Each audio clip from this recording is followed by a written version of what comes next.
सूत जी कहते हैं कि गुरु ऐसा होना चाहिए जो निर्बल हो उसे बलवान बनाता हो, जो निर्धन हो उसे धनवान बनाता हो, और ऐसा गुरु बनाइए जिनको चरण स्पर्श करे, है ना। चरण स्पर्श करते हैं, हम लोग मंदिर में जाते हैं तो भगवान के चरणों में गिर करके प्रणाम करते हैं कि प्रभु इस दुखारी का दुख दूर कर दीजिए, इस दुखिया का दुख दूर कर दीजिए। तो कुछ लोगों को तो पता नहीं कैसा लगता हो, पर जब हम प्रभु के चरणों में गिरते हैं ना भैया, तो हमको ऐसा लगता है कि मानो हमारे सारे संकट दूर हो गए हो, है ना। ऐसा गुरु बनाइए कि जिनके चरणों में अगर आप प्रणाम करते हैं तो ऐसा लगे कि अब तो हमारे पास दुख है ही नहीं, दुख दूर हो चुका है। ऐसे गुरु बनाने चाहिए महाराज। सूत जी कहते हैं, हे सौनक, आपके प्रश्न से जगत का मंगल होगा। आपने ऐसा प्रश्न किया है जिस प्रश्न को सब लोग सुनेंगे और सब लोग का मंगल ही मंगल होगा। काल रूपी सर्व के मुख का ग्रास होने के कारण महाराज उत्पन्न भय का नाश करने के लिए श्री सुखदेव जी महाराज ने श्रीमद् भागवत शास्त्र का प्रवचन किया। काल त्रास निर्णास हेतवे श्रीमद् भागवतम शास्त्र कलो कीरेण भासितः। यदि जन्मांतरे भवत पूर्ण, जब जीवों के कई जन्मों के पूरे उदय होते हैं तब उन्हें श्रीमद् भागवत कथा सुनने का सौभाग्य प्राप्त होता है। आज पंकज भैया के घर ये कथा चल रही है तो इनके नहीं बल्कि इस पूरे ग्रामवासी के जब पूरे उदय हुए होंगे तब जाकर के श्रीमद् भागवत कथा का आयोजन किया गया। जिस दिन से यजमान ब्राह्मण के घर जाकर के कहता है कि महाराज हमको भागवत कथा सुननी है, कुछ नक्षत्र कुछ शायद ऐसा बताइए जिससे सदैव पूरे मंगल हो और भागवत कथा सुनने का प्राप्ति हो।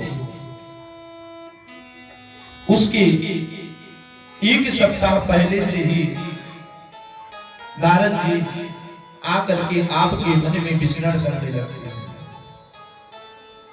कि अब हमको भागवत कथा श्रवण करनी है। उसी दिन से नारद जी आपके यहाँ आकर के विराजमान हो जाते हैं कि अब तो मेरे पर भैया केशव आने वाले हैं।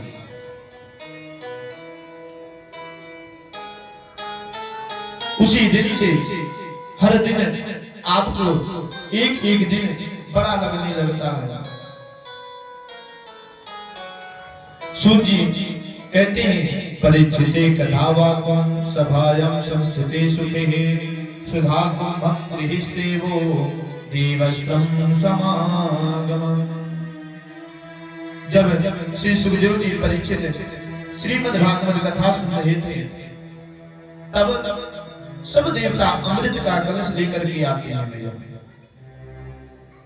तत्र समागम, वहां पर आते हैं और सुखदेव जी से कहते हैं, सहकार्य कुशलः सर्वसुरः सुखनत्वा,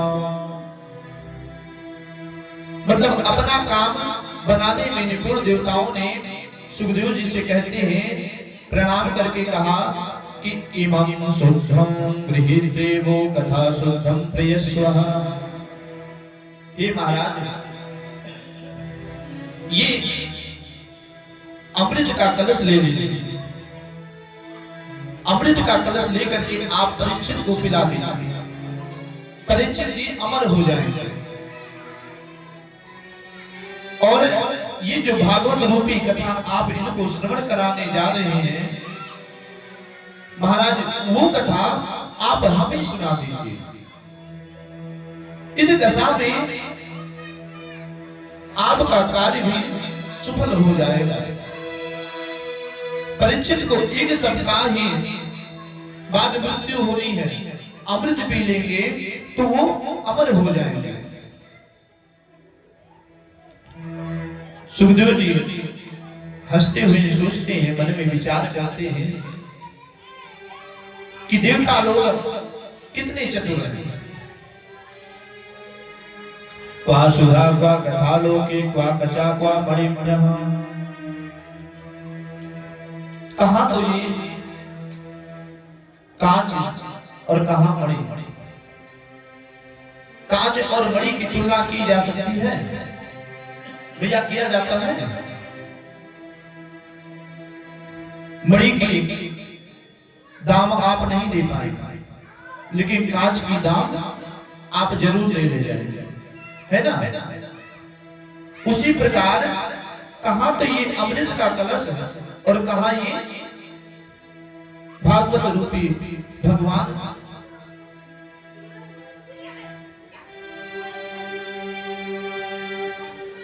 जैसे अमृत को सुखदेव जी कहते हैं कि ये मेरे कांच की समान है, और भागवत एक मणि के समान है महाराज। हम इसका आपको पान नहीं करा सकते, देवताओं को वापस कर देते हैं भैया। देवता लोग मन में विचार करने लगते हैं, सोचने लगते हैं कि इस भागवत रूपी में क्या है जिसके लिए आज सुखदेव जी ने अमृत का कलश ठुकरा दिया है।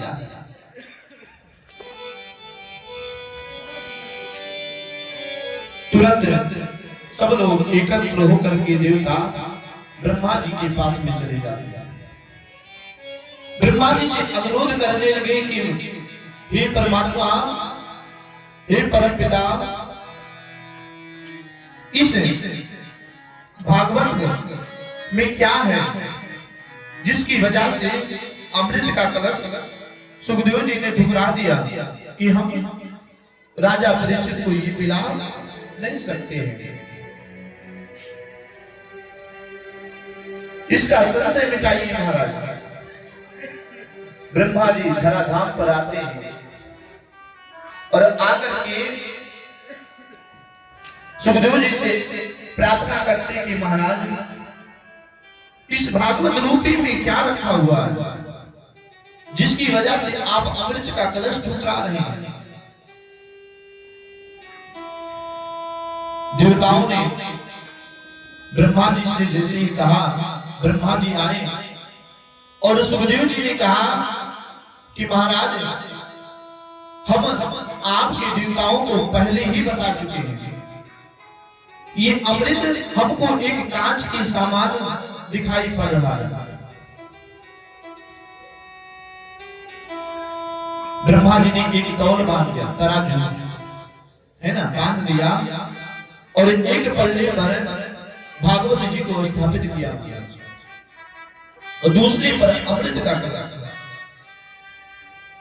भागवत का वो पन्ना कागज का इतना भारी था कि पृथ्वी से हिल ना सका, और अमृत आकाश को पान होने लगा, आकाश छूने लगा। सुखदेव जी ने कहा कि हे ब्रह्मा, आपको अब पता तो चल ही गया होगा कि हमने देवताओं को क्यों वापस कर दिया। साक्षात भगवान इस भागवत में वास करते हैं। जो भागवत कथा का पान करते हैं वो एक युग नहीं, अनेकों युग युगांतर तक सदैव अजर अमर ही रहते हैं।